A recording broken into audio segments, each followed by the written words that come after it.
कैसे हम हमारा जो इंफ्रास्ट्रक्चर है प्रोविजनिंग करेंगे यूजिंग द टेराफॉर्म। ओके। और आज ये सीआई टूल मैंने यहाँ पे गिटहब एक्शन यूज किया हुआ है, जिसके थ्रू हम क्या करेंगे, जो भी कोड हम यहाँ पे क्रिएट करेंगे और उसको पुश करने के बाद हम क्या करेंगे, वहाँ पे बिल्ड करेंगे जहाँ हमारा जो एडब्ल्यूएस प्रोवाइडर है वहाँ पे हमारा रिसोर्सेज क्रिएट होगा। ओके, तो चलते हैं हम सोर्स कोड के बारे में देखते हैं और क्या क्या इंफ्रास्ट्रक्चर बनाते हैं। ओके, S3 को यूज किया हूँ मैंने मेरे बैकएंड के लिए, सर्विस बैकएंड के लिए। और यहाँ पे पीसी क्रिएशन करने के लिए हम जा रहे हैं। इसके थ्रू हम क्या करेंगे, डिफरेंट डिफरेंट रिसोर्सेज क्रिएट करेंगे। और वीपीसी क्रिएट करने के लिए जैसे हम लोग कंसोल में करते हैं वैसे ही हम क्या करते हैं, यहाँ पे सिमिलरली हम यहाँ पे टेराफॉर्म के थ्रू भी बना सकते हैं। ओके, तो यहाँ पे मैं बनाने के लिए यहाँ पे रिसोर्स यूज कर रहा हूँ और AWS VPC, और यहाँ पे मेरा CID रेंज में आज ये वेरिएबल कॉल कर रहा हूँ। और यहाँ पे मैं DNS होस्ट नेम और DNS सपोर्ट करने के लिए ट्रू कर रहा हूँ। और यहाँ पे मेरा टैग दे रहा हूँ मेरा VPC का नेम। ओके, और जो हमारा एनवायरमेंट है। ओके, तो यहाँ पे मैंने हम जैसे हम बना रहे थे कंसोल में, हमको एक VPC बनाने के लिए इंटरनेट गेटवे भी चाहिए, राइट। तो सिमिलरली मैं यहाँ पे AWS इंटरनेट गेटवे, और यहाँ पे इंटरनेट गेटवे हमारा अटैच होता है किसके साथ, VPC के साथ, राइट। तो इसीलिए हम यहाँ पे क्या कर रहे हैं, VPC आईडी डिफाइन कर रहे हैं। ओके, उसके बाद हम क्या कर रहे हैं, इलास्टिक आईपी। ओके, तो इलास्टिक आईपी में असाइन कर रहा हूँ और किसके थ्रू, हमारा जो VPC क्रिएटर होगा उसके साथ। ओके, और ये VP जो इलास्टिक आईपी क्रिएट होता है कैसे होता है, हमारा डिपेंड होता है किसके ऊपर, हमारा इंटरनेट गेटवे ऊपर। ओके, तो सिमिलरली मैं यहाँ पे मेंशन किया हूँ depends on AWS internet gateway. Okay, उसके बाद हमारा आता है जैसे हम नेट नेट गेटवे बनाते हैं, राइट। तो सिमिलरली हम यहाँ पे नेट यूज कर रहे हैं। ओके, तो नेट यूज करने के लिए हमको क्या चाहिए, सबनेट चाहिए, राइट। और हमको इलास्टिक आईपी भी चाहिए, राइट। तो इसलिए हम क्या करते हैं, इंटरनेट गेटवे इलास्टिक आईपी भी चाहिए। ओके, तो इसीलिए हम क्या करते हैं, सबनेट भी चाहिए। तो इसके लिए हम क्या करते हैं, इस जो ब्लॉक में हम डिफाइन कर रहे हैं एक नेट गेटवे क्रिएट करने के लिए। ओके, उसके बाद आता है हमारा सबनेट क्रिएट करने के लिए। तो सबनेट क्रिएट करने के लिए मैं यहाँ पे पब्लिक सबनेट क्रिएट कर रहा हूँ, और जिसके थ्रू हम पहले क्या करते हैं, जब सबनेट बनाते हैं तब हम क्या करते हैं, एक VPC क्रिएट नेम देते हैं, राइट। किस VPC के अंडर तुम सबनेट बनाना चाहते हो। तो इसीलिए मैंने यहाँ पे क्या किया, VPC आईडी डिफाइन किया। ओके, उसके बाद हमारा जो भी सबनेट क्रिएट होगा उसके लिए हम क्या कर रहे हैं, एक इलास्टिक आईपी डिफाइन कर रहे हैं। ओके, तो इसीलिए हम क्या कर रहे हैं, फॉर सबनेट इन वैर पब्लिक सबनेट CIDR रेंज और यह अवेलेबिलिटी जोन। ओके, उसके बाद हम क्या करेंगे, CIDR ब्लॉक हम डिफाइन कर रहे हैं।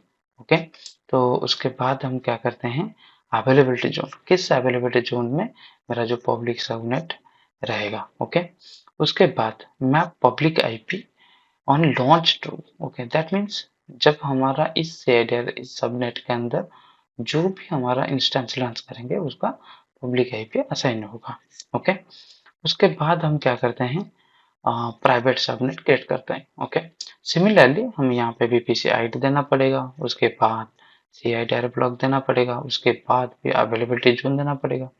और उसके बाद हम क्या करते हैं, पब्लिक आईपी, मतलब हमारा जो प्राइवेट सबनेट के अंदर जो भी इंस्टेंस क्रिएट होगा उसका पब्लिक आईपी असाइन नहीं होगा, इसलिए यहाँ पे फॉल्स लिखा हुआ है। ओके, उसके बाद हम क्या करते हैं, राउट टेबल क्रिएट करते हैं। राउट टेबल क्रिएट करने के लिए हमारा एक प्राइवेट चाहिए और एक पब्लिक राउट टेबल भी चाहिए।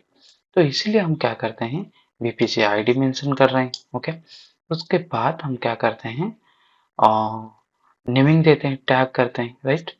उसके बाद हम क्या करते हैं, पब्लिक राउट टेबल क्रिएट करते हैं। पब्लिक राउट टेबल क्रिएट करने के लिए सिमिलरली हम क्या करेंगे, VPC आईडी भी डिफाइन करना पड़ेगा। ओके, तो उसके बाद हम क्या करें, हमारा जो AWS राउट है, okay, for the internet gateway. Okay. जैसे कि हमारा जो डेस्टिनेशन CIDR ब्लॉक में 0000 मीन्स /0 मीन्स हमारा इंटरनेट फेसिंग, राइट। तो यहाँ पे हम पब्लिक इंटरनेट गेटवे देते हैं, जिसके थ्रू हमारा जो राउटेबल और जो हमारा गेटवे, ओके, उसके जो इंटरनेट गेटवे और राउटेबल को हम क्या करते हैं, असाइन करते हैं, ओके। और यहाँ पे प्राइवेट नेट गेटवे है, और जिसके थ्रू हम क्या करेंगे, डिफाइन करेंगे, और राउटेबल आईडी चाहिए, और हमारा जो CIDR रेंज से डेस्टिनेशन है पब्लिक फेस करने के लिए 0000/0 उसको भी हम डिफाइन करते हैं, ओके। उसके बाद हमारा नेट गेटवे की आईडी हम डिफाइन करेंगे, ओके। उसके बाद हम क्या करेंगे, राउट टेबल एसोसिएशन, ओके।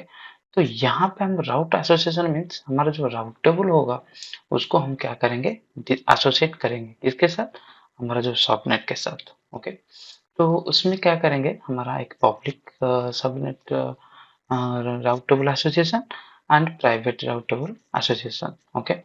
जिसके थ्रू हम क्या करेंगे, सबनेट के आईडी चाहिए और राउट टेबल की आईडी चाहिए, ओके। तो यहाँ पे हम क्या करेंगे, दोनों को मिलाकर हम क्या करेंगे, एसोसिएशन करेंगे। तो यहाँ पे हमारा ये तो public route table association and private table association, okay. उसके बाद हम क्या करेंगे, एक सिक्योरिटी ग्रुप बनाएंगे, ओके। तो AWS सिक्योरिटी ग्रुप हम डिफॉल्ट लेते हैं, ओके। इसके थ्रू हम क्या करेंगे, हमारा inbound and outbound rule restriction दे सकते हैं, ओके। और यहाँ पे देने के लिए हमको क्या चाहिए, VPC आईडी चाहिए, और यहाँ पे depends on VPC means VPC हमारा क्रिएट होना चाहिए, ओके। ये हो गया जो ingress and egress, that is inbound and outbound rule, okay. उसके बाद यहाँ पे हमारा टैग डिफाइन हुआ है, ओके। मॉड्यूल कॉल करना पड़ेगा, ओके। तो इसलिए हम यहाँ पे आज ये मॉड्यूल कॉल कर रहा हूँ। ये जो VPC हमने बनाया है इस मॉड्यूल के थ्रू, राइट, इसके अंदर हमारा VPC का रिसोर्सेस फाइल है, राइट।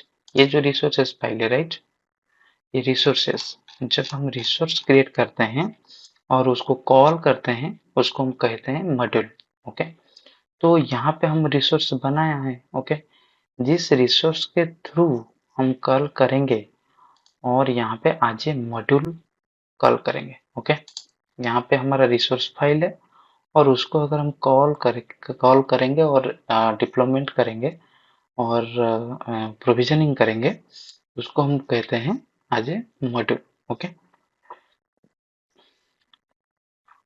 तो यहाँ पे मैं जो हमारा रिसोर्सेस फाइल है VPC का, उसको हम क्या करते हैं, एज ए मॉड्यूल कॉल करते हैं, ओके। तो मॉड्यूल कॉल करके हम यहाँ पे क्रिएट करेंगे, ओके। ओके, तो मैं यहाँ पे और एक बार git add, git commit and git push, okay. तो चलते हैं हमारा रिपोजिटरी के अंदर, और हमारे रिपोजिटरी के अंदर हम आ चुके हैं। तो यहाँ पे देखेंगे एक मैसेज आ जाएगा, this workflow has a workflow dispatch and event trigger, okay. तो अगर हम यहाँ पे चले जाएंगे और यहाँ पे रन फ्लो करेंगे,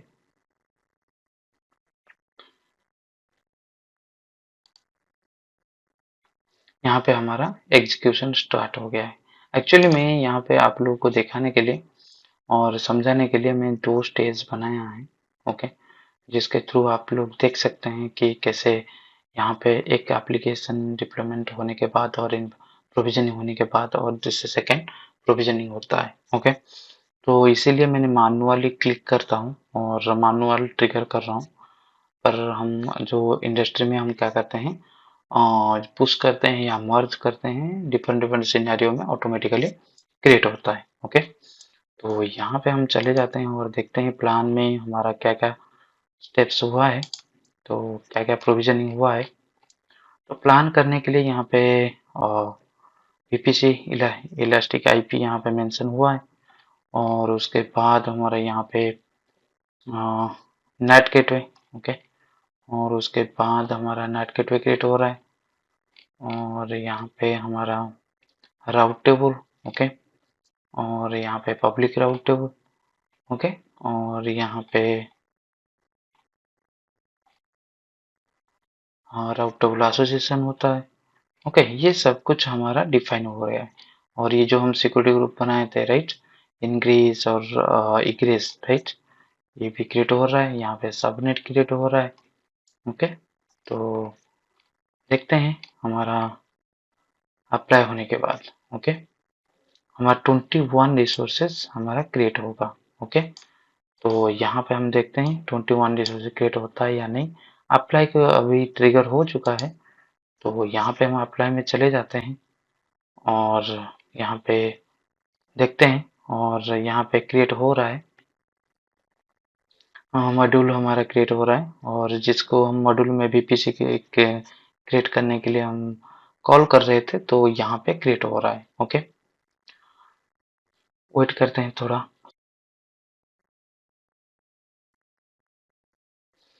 वहाँ पे हमारा जब कंप्लीट हो चुका है, तो यहाँ पे हमारा सब कुछ रिसोर्सेज क्रिएट हो चुका है। अगर हम लोग देखेंगे तो सक्सेसफुली यहाँ पे क्रिएट हो चुका है। जो भी रिसोर्स हमने क्रिएट करने के लिए हम डिफाइन किया था, वो सब कुछ यहाँ पे अप्लाई हो चुका है। यहाँ पे अप्लाई कंप्लीटेड रिसोर्सेज 2100। ओके, तो हम देखते हैं हमारा जो कंसोल में एक्चुअली क्रिएट हुआ है या नहीं। ओके, तो इसके लिए हम क्या करेंगे, हमारा कंसोल को चले जाएंगे और ये हमारा S3 का स्टेट फाइल है। ओके, और उसके अंदर हमारा जो जो भी रिसोर्सेज क्रिएट होगा, उसके अंदर हमारा स्टेट फाइल के अंदर रहेगा। ओके, और यहाँ पे हम चले जाते हैं, चेक करते हैं हमारा VPC क्रिएट हुआ है या नहीं।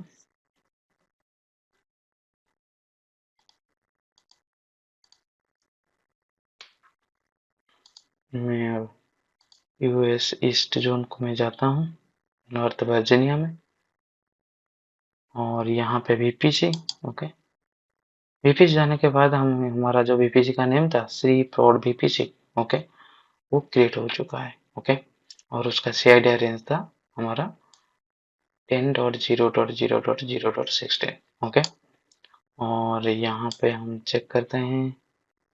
ओके, राउटेबल और सबनेट अगर हम देखेंगे, तो यहाँ पे हमारा सबनेट क्रिएट हो चुका है। दो सॉरी 2 अवेलेबल जोन में बनाया था, 2 सबनेट बनाया था, मीन्स एक पब्लिक के लिए और प्राइवेट के लिए। और यहाँ पे हमारा बन चुका है। अवेलेबल जोन मेरा है US east 1A and US east 1B। Okay, तो यहाँ पे हमारा public subnet, private subnet and public subnet and private subnet 2 available zone में क्रिएट हो चुका है। ओके, और ये हमारा VPC के नेम। ओके, तो अगर हम देखेंगे राउट टेबल, तो राउट टेबल भी क्रिएट हो चुका है। ओके, ये है हमारा राउट टेबल।